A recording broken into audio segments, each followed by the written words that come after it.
What is up, agents? This is Wrecker, back with another really good rifle build, this time since most of those are now fully automatic. So I tested a few, at least the ones that are somewhat viable now, and did find a few that actually perform better. And with this setup, you'll be able to clear heroic content with ease, solo or in a group, and it's pretty easy to farm and put together. However, I did find some caveats with, when it comes to their stability and accuracy, and I'll be honest, it's still pretty bad.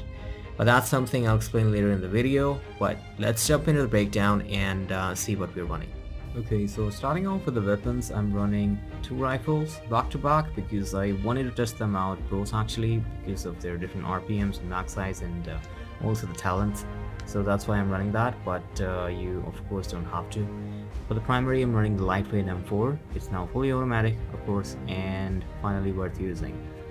But as far as the base numbers go, we are sitting at 223k base damage, 360 RPM and a mag of 50. And these are all base numbers here. I'm not running any expertise on it.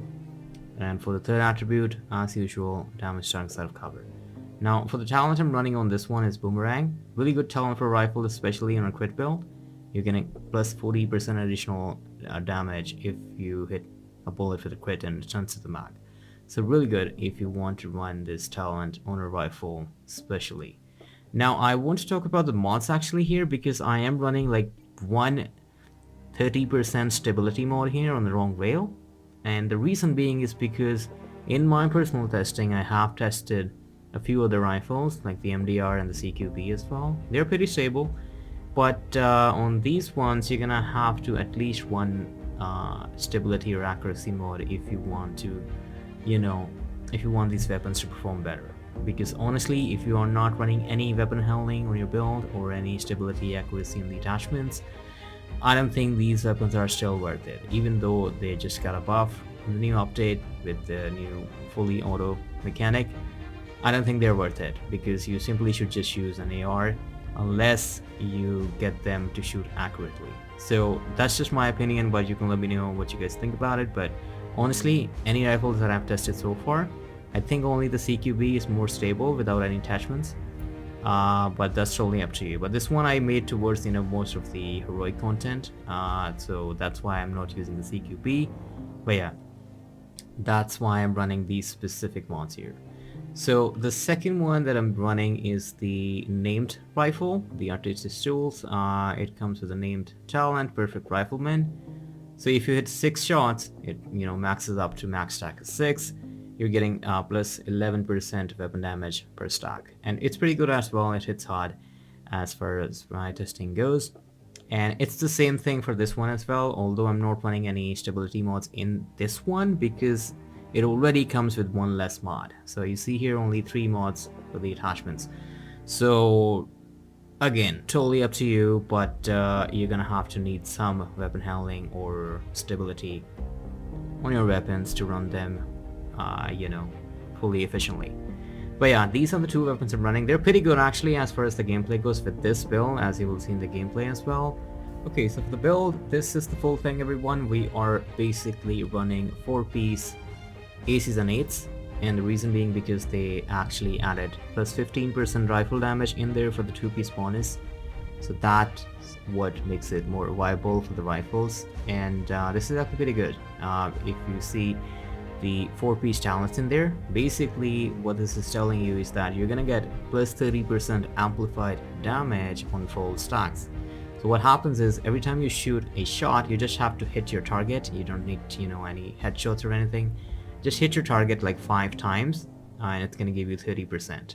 And the rest of the talents basically is giving you leeway if you happen to turn the cards and get out of the any 3, 4 of kind, you only need 4 shots, full house you only need 3, and aces and 8 you only need 2 shots before you get 30% amp damage on your next shot. So it's that, that's how it works basically the whole gear set. Now on all pieces it's the same thing. I'm running all reds. We are not running any headshot damage in there. You can if you want to, but this is a full crit build. So I'm running all reds on basically all pieces, okay? So weapon damage and crit hit damage or crit chance on minor attributes. Now for the backpack, I'm actually running the named backpack, the Liquid Engineer here. It's gonna give you 1% armor regen and comes with perfect Bloodsucker talent. And again, you don't have to run this if you don't have it. It's a DC exclusive actually, but I wanted to, you know, put in some survivability in there in this build because I just don't want to run into cover that often. But you know, you can change it up if you want to go more damage route. You can run other talents. But yeah, Bloodsucker stacks up pretty fast actually because of the rifle's fast rate of fire and full auto. You will see in the gameplay, it's pretty good. So plus 12% bonus armor maxes up to 10%. So on full stacks, you're fully buffed, you get 120% bonus armor. And again, same attributes. In this one I'm running armor. Basically I'm running 2 blues and 4 reds to balance it out, but totally up to you how many core attributes you want to run, red or blues.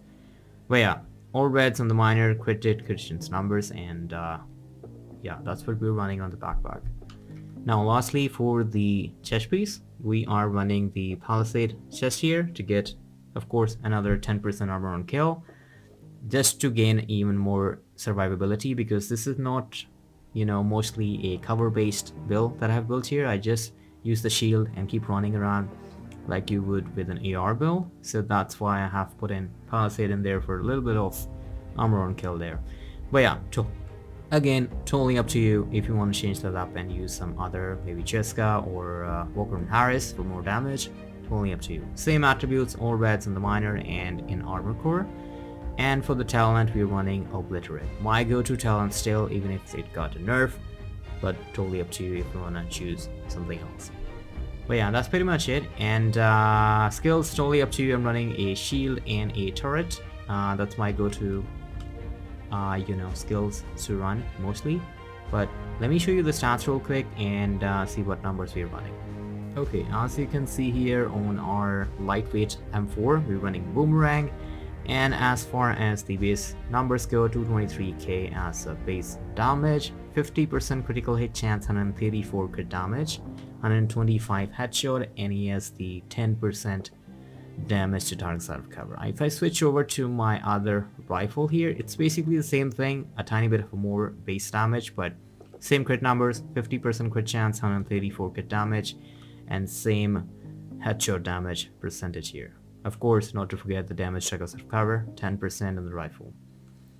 But yeah, that's pretty much it as far as the full build goes, and it works pretty good actually. Yeah, do not get me wrong, but I just think the rifles need to be buffed even more, at least 1 or 2, to have more stability and accuracy in there, so that we don't have to sacrifice, you know, any attachments or minor attributes in our build to gain even more weapon handling. But that's just my opinion. Anyhow, let me know what you guys think about it. Try this build, pretty good in my opinion. Clears out heroic content really fast, and yeah, that's pretty much it. I will catch you guys in the next one. See ya.